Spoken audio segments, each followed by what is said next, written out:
পিছফালে বাও মই গাড়ী চলাম এবাৰ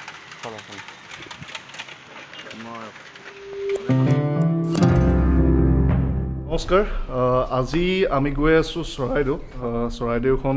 ঘূৰাবৰ কাৰণে লৈ গৈ আছে আৰু চৰাইদেউত আজি কি চাম চৰাইদেউ মৈদাম আৰু তাত বাগিচা আছে বা লাকুৱা চেষ্টা কৰিম আমি ঘূৰিবৰ কাৰণে তো ইণ্টাৰেষ্টিং হ'ব জাৰ্ণিটো আৰু ভাল লাগিব আমি এতিয়া আৰম্ভ কৰিছোঁ ONGC কলনীৰ পৰা আমি গৈ আছোঁ চৰাইদেউ ONGC কলনীৰ পৰা এই চৰাইদেউলৈ যাত্ৰা তো চলো साथ में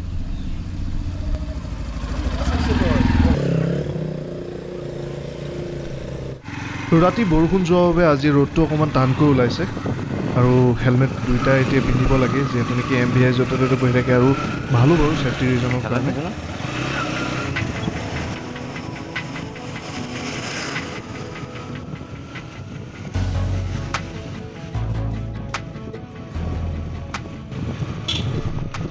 বন্ধু ওচৰতে বাইকখন ৰখাই এতিয়া মোৰ ওচৰত গেছ উলিয়াবৰ কাৰণে গ'ল আৰু মই ওচৰতে চাই দেখিলোঁ স্বৰ্গদেউ চাওলুং চুকাফাৰ প্ৰতিমূৰ্তি আহোমৰ প্ৰথমগৰাকী স্বৰ্গদেউ তেখেতৰ ৭৫ ফুট উচ্চ প্ৰতিমূৰ্তি ইয়াতে নাজিৰাৰ আছে আৰু কিন্তু মেইনলি কি হয় ইয়াৰ যিটো আশে পাশে যিটো দৃশ্য দেখিলোঁ সেইখিনি যদি অকণমান ঠিক ঠাক কৰা হয় বা সংৰক্ষণ কৰা হয় ইয়াত মানুহে আহি ভাল পাব সময় কটাই ভাল পাব বাকী দেখিবলৈ খুব ধুনীয়া আৰু ৭৫ ফুট উচ্চ যিহেতু নেকি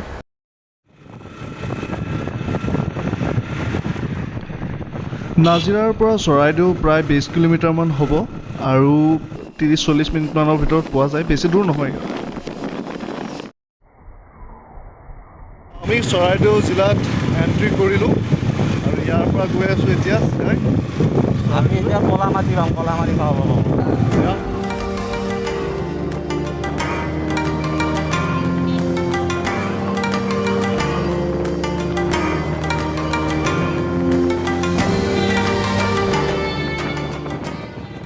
এই ৰাস্তাটো আপোনালোকে দেখিছে বহুত ধুনীয়া ৰাস্তাটো দুয়োকাষে গছ গছনি ইমান ধুনীয়া আৰু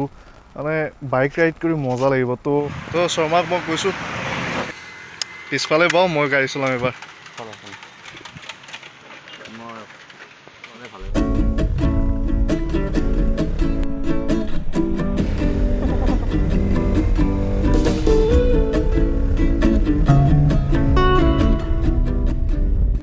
তো আমি এতিয়া চৰাইদেউ মৈদামলৈ গৈ আছোঁ এই ৰাস্তাটোৱে মই আকৌ পিছফালে আহিলোঁ কাৰণ ৰেকৰ্ডিং কৰিবৰ কাৰণে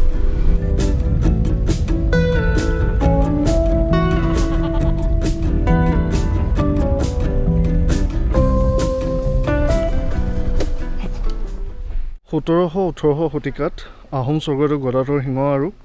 ৰুদ্ৰসিংহৰ সৈতে জড়িত মৈদাম চৰাইদেউৰ তো ইয়াতে লিখা আছে আপোনালোকে পজ কৰি পঢ়িব পাৰে এই সুবিশাল অৰ্ধ গোলাকৃতিৰ মৈদামসমূহ অদ্বিতীয়ভাৱে আহোম ৰজা আৰু ৰাজবিষয়া বৰ্গৰ সদেৱ সৎকাৰ কৰা সমাধি ক্ষেত্ৰ চলো ভিতৰত চাওঁ কেনেকুৱা কি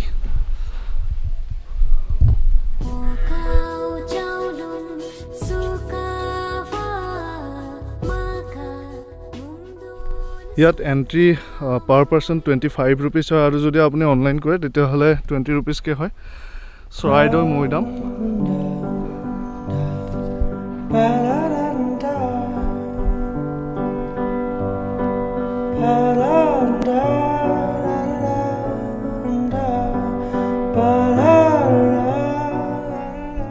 চৰাইদেউ মৈদামত আহি পালোঁ আৰু ইয়াৰ বিশেষত্ব মানে এইটোৱে যে ইয়াত যিসকল ৰজা মহাৰজা আছিল আৰু তেওঁলোকৰ যিটো শৱ সেই শৱবিলাক মানে গোলাকাৰ আকৃতি এটা পিৰামিডৰ দৰে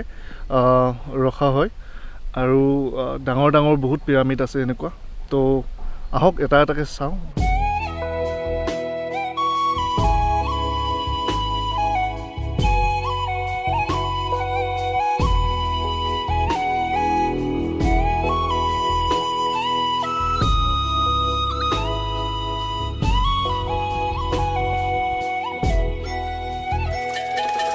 চৰাইদেউ মৈদাম আমি জানো যে মানে সমাধি ক্ষেত্ৰ হয় আহোম স্বৰ্গদেউ সকলক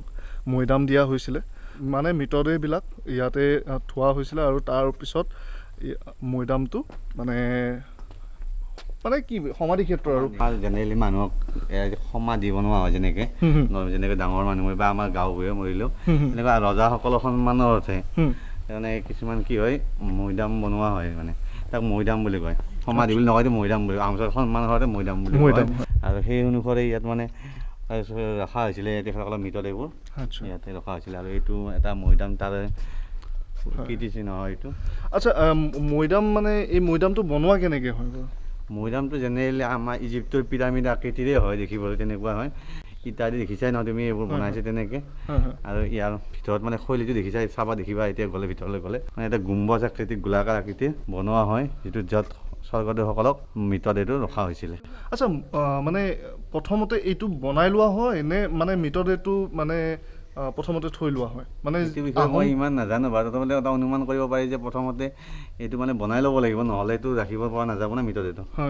মৰাৰ ভিতৰত কেতিয়াবা সংৰক্ষণৰ ব্যৱস্থা আছিলে কিন্তু আগত এইটো ইমান জনা নাযায় বাৰু কিন্তু মৃতদেহ সংৰক্ষণ কৰাৰ পাছত হয়তো এইটো বনোৱা হয় তাৰ পাছত সমাধিটো দিয়া মানে প্ৰথমতে এইটো বনাই লোৱা হয় তাৰ পাছত মৃতদেহটো ইয়াত ৰখা হয় আৰু এই যিটো বনাবৰ কাৰণে মানে মেইন এনে মানে মোক সুধিব মন গ'ল এইবিলাক মাটি যিবিলাক আছে এই মাটিবিলাক আনে ক'ৰ পৰা আনে মানে মাটিবোৰতো এতিয়াতো হিষ্ট্ৰিকেল মতেতো ইমান ডাটা আমাৰ ওচৰত নাই তথাপিতো অনুমান কৰিব পাৰি যে কিনাৰত পুখুৰী বহুত আছে জেনেৰেলি ইমান দূৰৰ পৰাতো ইমান মাটি আনিব নোৱাৰে বা ইটাটোতো আহি যাব মাটিটো কিনাৰত পুখুৰী কিছুমান আছে তাৰ পৰাই লোৱা যেন পাইছোঁ আৰু হয় তো ভিতৰলৈ যাওঁ আমি যাই পেলাই চাব চেষ্টা কৰোঁ কি আছে তো চলো শুৰু কৰতে হে প্ৰভু কে নাম কৃষ্ণ কোনোবা আছে নেকি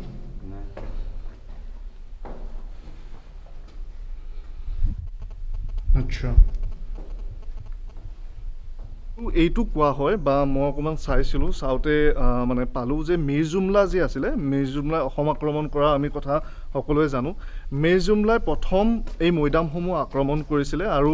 আক্ৰমণ কৰি ইয়াৰ পৰা ধন সোণবিলাক লৈ গৈছিলে মানে ৰীতি নীতি অনুসৰি এইটো মানে মই যিমানটো জানো বা শুনিছোঁ এজন মানে মানুহৰ দৈনন্দিন জীৱনত ব্যৱহৃত সকলোখিনি বস্তুকে দিয়া হয় সোণ ৰূপ অলংকাৰ সকলোখিনি দিয়া হয় আৰু এই যিটো আমি অকণমান আগতে দেখিলোঁ এইটো কোৱা হয় বহুতে কয় যে এইটো স্বৰ্গদেউ ৰাজেশ্বৰ সিংহৰ মৈদাম হয় ইয়াতে আৰু এটা কথা কোৱা হয় যে ইয়াত মানে চুৰ কৰিছিল মানে যি সোণ ৰূপ আছিলে মৈদাম দিওঁতে যিখিনি ৰীতি নীতি ব্যৱহাৰ অনুসৰি সোণ ৰূপ দিয়া হয় সেইখিনি সোণ ৰূপ মানে চুৰ কৰা হৈছিলে ইয়াতে তেনেকুৱা ধৰণৰ তথ্য পোৱা গৈছিল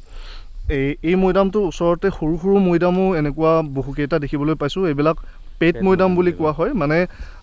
ৰজা স্বৰ্গদেউ যিবিলাক একেবাৰে আপোন হয় বা একদম মৰমৰ সন্তান হয় তো তেওঁলোকক মৈদাম দিবৰ কাৰণে এই ধৰণৰ সৰু সৰু মৈদামবোৰ ব্যৱহাৰ কৰা হৈছিলে আৰু তেনেকুৱা ৰীতি নীতি অনুসৰি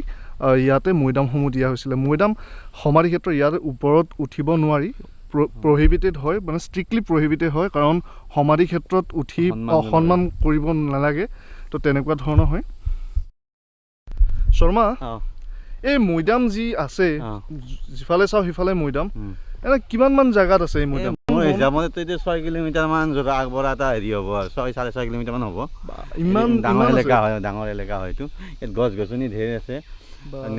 এই 6 কিলোমিটাৰ হ'লে কেইবিঘামান হ'ব কিমান হ'ব 800মান বিঘা 800-900 বিঘা হ'ব আৰু এই এৰিয়াটোত মৈদামসমূহ চাই থাকোঁতে আমি আৰু এটা কথা লক্ষ্য কৰিলোঁ ইয়াতে মানে গছ গছনি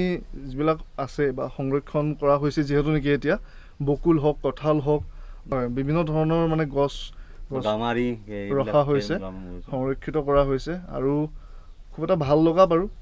যে আপোনালোকে আহিব পাৰে আহোমসকলেতো বুৰঞ্জী ব্যৱহাৰ কৰিছিলে তো বুৰঞ্জী পাত কেইটামান লুটিয়াই চাব পাৰে কাৰণ ইয়াতে ভাল ঘূৰিবৰ কাৰণে বা ফুৰিবৰ কাৰণেও ভাল হয় পাৰ্কৰ নিচিনা হয় কিন্তু ইতিহাসেও আপোনাক অকণমান চুই যাব ইয়াতে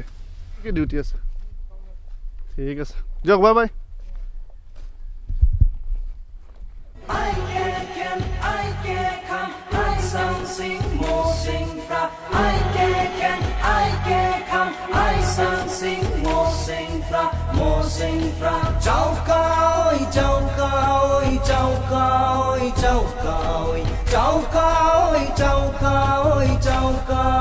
Chào